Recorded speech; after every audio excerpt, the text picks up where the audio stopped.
मंडळी, खरं बघायला गेलं तर 2014ला आलेली मोदींची लाट आता थोडीफार शमताना दिसून येते. पण राहून राहून अचानक असा प्रश्न पडतो की ही मोदी लाट अचानक गायब कशी झाली. त्यातल्या त्यात सीजेपीनं सध्या विद्यार्थ्यांच्या आंदोलनानं जो माहोल केलाय तो लवकरच संपेल का? प्रधान यांचा राजीनामा होणार की नाही या गोष्टी आपण फक्त अंदाज लावू शकतो.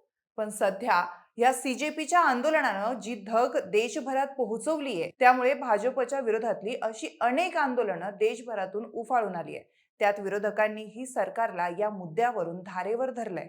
त्यामुळे झालं असं की सरकार आता कोंडीत अडकलेलं माध्यमांमध्ये दिसून येत आहे.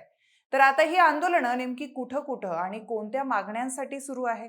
आंदोलनकर्त्यांच्या नेमक्या मागण्या काय आहेत आणि सरकार त्यांना कशा प्रकारे प्रतिसाद देत आहे, हे सगळं या व्हिडिओच्या माध्यमातून आपण सविस्तरपणे जाणून घेऊया. त्यासाठी हा व्हिडिओ शेवटपर्यंत नक्की पहा.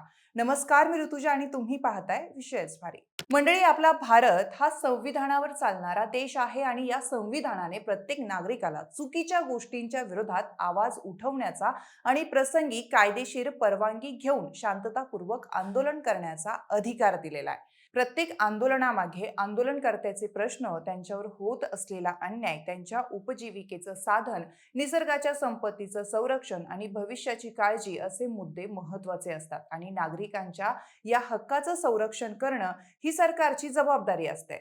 सध्या सगळीकडे फक्त एकाच आंदोलनाची चर्चा सुरू आहे आणि ती म्हणजे दिल्लीत सुरू असलेलं विद्यार्थ्यांचं आंदोलन. पण त्यासोबतच आता देशात इतरही अनेक आंदोलनानं उग्र रूप धारण केलं आहे. त्यातलं दुसरं आंदोलन सुरू आहे मध्य प्रदेशमध्ये. मध्य प्रदेशातल्या केन बेटवा नदीजोड प्रकल्प हा बुंदेलखंड भागातील पाण्याचा प्रश्न मिटवण्यासाठी केंद्र सरकारकडून नियोजित असा एक मोठा प्रकल्प आहे. पण या प्रकल्पामुळे मध्य प्रदेशातल्या पन्ना व्याघ्र प्रकल्पाचं खूप मोठं जंगल परिसर पाण्याखाली जाण्याचा धोका निर्माण झाला आहे. या प्रकल्पामुळे केवळ दुर्मिळ वन्यजीवांचं अधिवास धोक्यात येत नसून आसपासच्या 12 गावांपेक्षा जास्त गावांमधील हजारो आदिवासी आणि शेतकरी कुटुंब विस्थापित होणार आहे. योग्य पुनर्वसनाची कोणतीही ठोस हमी न मिळाल्याने आणि पर्यावरणाचा अतोनात ऱ्हास होत असल्याचं पाहून स्थानिक ग्रामस्थांनी त्याविरोधात लढा पुकारला. छत्तरपूर जिल्ह्यातील कुपी गावात महिलांनी जलसत्याग्रह करून 15 दिवस पाण्यात उभं राहून आंदोलन केलं. त्यात पाण्याच्या टंचाईवर मात करण्यासाठी जंगलाचा आणि गरिबांच्या घरांचा बळी दिला जाऊ नये असा ठाम सूर या आंदोलकांनी लावला. तुम्ही सोशल मीडियावर नदीपात्रात झाडांना लटकून घेतलेल्या आणि नदीपात्रात झोपलेल्या महिलांचे फोटो आणि व्हिडिओज हे पाहिले असतील, ते ह्याच आंदोलनाचे. त्यानंतर 3 नंबरचं आंदोलन सुरू आहे उत्तराखंडमध्ये. उत्तर प्रदेशमध्ये शिवालिक जंगल बचाव आंदोलन हे पर्यावरणाच्या रक्षणासाठी सुरू असलेले एक अत्यंत संवेदनशील चळवळ आहे.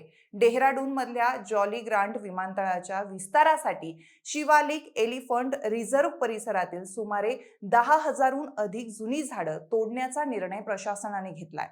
हा परिसर हत्तीचा नैसर्गिक मार्ग मानला जातो. जर ही झाडं तोडली गेली तर मानवी वस्त्या आणि हत्तींमधील संघर्ष मोठ्या प्रमाणात वाढेल आणि हिमाचलमधील जैवविविधता धोक्यात येईल, अशी भीती आता व्यक्त केली जाते. यासाठी स्थानिक नागरिक, तरुण आणि पर्यावरण प्रेमींनी जुन्या प्रसिद्ध चिपको आंदोलनाची पुनरावृत्ती करत झाडांना मिठी मारून आंदोलनात सहभाग घेतलाय. विकासाच्या नावाखाली नैसर्गिक संपत्तीचा विनाश थांबवला पाहिजे म्हणून अशी मागणी या आंदोलकांकडून केली जाते. त्यानंतर चौथं आंदोलन आहे शेतकऱ्यांचं. मंडळी, पंजाब आणि हरियाणाच्या सीमेवर सुरू असलेलं भारत अमेरिका ट्रेड डील शेतकरी आंदोलन हे जगातील व्यापाराचा भारतीय शेतीवर होणारा वाईट परिणाम यासाठी सुरू आहे. भारत आणि अमेरिका यांच्यात होणाऱ्या द्विपक्षीय व्यापार करारामुळे अमेरिकन कृषी उत्पादनं आणि दुग्धजन्य पदार्थ अतिशय कमी शुल्कात भारतीय बाजारात येण्याचा मार्ग मोकळा होणार आहे. अमेरिकेतील मोठ्या कंपन्यांना मिळणाऱ्या अनुदानामुळे त्यांची उत्पादनं स्वस्त असतात. त्यामुळे भारतीय शेतकरी आणि अल्पभूधारक दूध उत्पादक शेतकरी यांच्याशी स्पर्धा करू शकणार नाहीयेत. त्यामुळे देशातील दुग्ध व्यवसाय आणि शेती पूर्णपणे कोलमडून पडेल अशी भीती संयुक्त किसान मोर्चा आणि इतर शेतकरी संघटनांना आहे. त्यासोबतच या करारातून शेती उद्योगाला पूर्णपणे वगळण्यात आलंय. त्यासाठी पंजाबमधील शेतकरी पुन्हा एकदा रस्त्यावर उतरलेत. त्यानंतर पाचवं आंदोलन हे मणिपूर राज्यात सुरू आहे. मणिपूरमधील आंदोलन हे दोन समुदायांमधील जातीय संघर्ष, सुरक्षा व्यवस्था आणि राजकीय अपयशाविरोधात सुरू असलेली एक बऱ्याच वर्षापासूनची लढाई आहे. मैतेई आणि कुकी या दोन्ही प्रमुख समुदायांमधील तणावामुळे राज्यात मोठ्या प्रमाणावर हिंसाचार झाला, ज्यामध्ये शेकडो लोकांचे प्राण गेले आणि हजारो नागरिक बेघर झाले. या हिंसाचाराला आळा घालण्यात आणि नागरिकांना सुरक्षा पुरवण्यात राज्य आणि केंद्र सरकार अपयशी ठरल्याचा आरोप हा केला जातोय. राज्यातील मीरा पैबी ही महिलांची संघटना आणि नागरी संस्था शांतता प्रस्थापित करण्यासाठी आणि हिंसाचाराला जबाबदार असणाऱ्यांवर कडक कारवाई करण्यासाठी सातत्याने मोर्चे काढतीये. मंडळी, त्यानंतर सहावं आंदोलन येतं ते छत्तीसगडमधून. रायपूर शहराच्या जवळ असलेलं नक्ती परिसरात प्रशासनाकडून राबवण्यात आलेल्या पाडकामाच्या विरोधात स्थानिक रहिवाशांनी मोठं आंदोलन उभं केलंय. सरकारी जमिनीवरील अतिक्रमणाच्या नावाखाली प्रशासनाने कोणतीही पूर्वसूचना न देता गरिबांचे घरं, लहान दुकानं आणि झोपड्यांवर बुलडोझर चालवलंय. अनेक वर्षांपासून राहत असलेल्या या लोकांना अचानक बेघर करण्यात आल्यामुळे संतप्त नागरिकांनी रस्त्यावर उतरून पोलिसांच्या आणि प्रशासनाच्या कारवाईचा तीव्र निषेध केलाय. पर्यायी राहण्याची व्यवस्था आणि योग्य मोबदला देईपर्यंत हे पाडकाम थांबवण्यात यावं अशी मागणी करत हे लोक अजूनही रस्त्यावर ठाण मांडून बसले आहेत. त्याचप्रमाणे कर्नाटकमध्ये सातवं आंदोलन सुरू आहे. बंगळुरूजवळ बिदाडी परिसरात नियोजित असलेलं AI टाउनशिपसाठी होणाऱ्या जमीन घेण्याबाबत शेतकऱ्यांनी एल्गार पुकारलाय. राज्य सरकार या हायटेक प्रकल्पासाठी शेकडो एकर सुपीक शेतजमीन संपादित करताय. तंत्रज्ञानाचा विकास आणि IT उद्योगाच्या स्वागत करण्यासाठी हे सगळं केलं जात आहे. त्यासाठी हजारो शेतकऱ्यांची साधनं असलेली शेतजमीन हिरावून घेण्याचं चुकीचं काम सुरू आहे, असा दावा इथले शेतकरी करताय. त्यासाठी आपल्या जमिनी वाचवण्यासाठी शेतकऱ्यांनी पदयात्रा आणि उपोषणं सुरू केली असून सरकारला आपली सुपीक जमीन कोणत्याही परिस्थितीत देणार नाही असा निर्धार त्यांनी केलाय. त्यासोबतच मोदी आणि शहांच्या गुजरातमध्येही आठवं आंदोलन शेतकऱ्यांनी छेडलंय. तिथे हाय व्होल्टेज वीज वाहिन्यांचे खांब उभारण्यासाठी वीज कंपन्या आणि गुजरात सरकारकडून शेतकऱ्यांच्या जमिनीचा वापर केला जातोय. उत्तर गुजरात आणि सौराष्ट्र भागातील शेतातून मोठ्या वीज वाहिन्या गेल्यामुळे जमिनीचे भाव कमालीचे घसरतायत आणि कायमस्वरूपी शेतीचं नुकसानही होत आहे. कंपन्यांकडून या बदल्यात दिला जाणारा मोबदला अत्यंत तोडका आणि अपुरा असल्याचा आरोप करत शेतकरी एकत्र आले आहेत. अदानी आणि इतर खासगी वीज कंपन्यांच्या या प्रकल्पांचं काम शेतकऱ्यांनी ठिकठिकाणी रोखून धरलं आहे. जमिनीला योग्य बाजारभाव आणि नुकसान भरपाई मिळेपर्यंत काम करू न देण्याची भूमिका तिथल्या शेतकऱ्यांनी घेतली आहे. त्यानंतर गोवाही चर्चेत आलाय. नववं आंदोलन हे गोव्यातील करापूरच्या स्वर्णम या ठिकाणी सुरू आहे.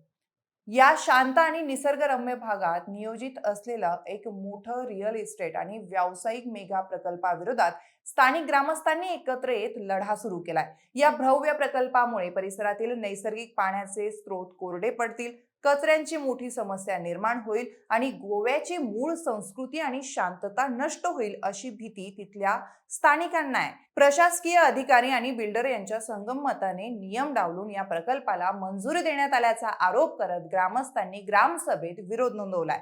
थेट नगर रचना कार्यालयावर मोर्चा काढून प्रकल्प रद्द करण्याची मागणी लावून धरण्यात आली आहे. त्यानंतर शेवटचं आणि 10वं आंदोलन आहे आपल्या महाराष्ट्रातलं मुंबई आणि ठाणे परिसरात उभारल्या जाणाऱ्या अमेझॉनच्या भव्य डेटा सेंटर प्रकल्पाविरोधात स्थानिक रहिवासी आणि सामाजिक संघटनांनी आंदोलन सुरू केलंय.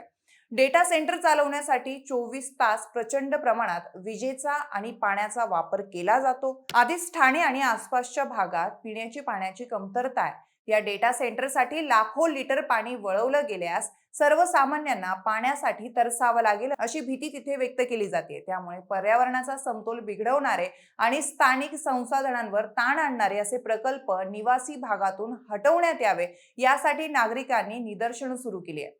मंडळी, अशा प्रकारे देशभरात विविध आंदोलनं सुरू असताना नवी दिल्लीतील जंतर मंतरवर झालेल्या पोलिसांच्या लाठीचार्जमुळे इतर आंदोलनांनाही नागरिकांनी पाठिंबा द्यायला सुरुवात केली आहे.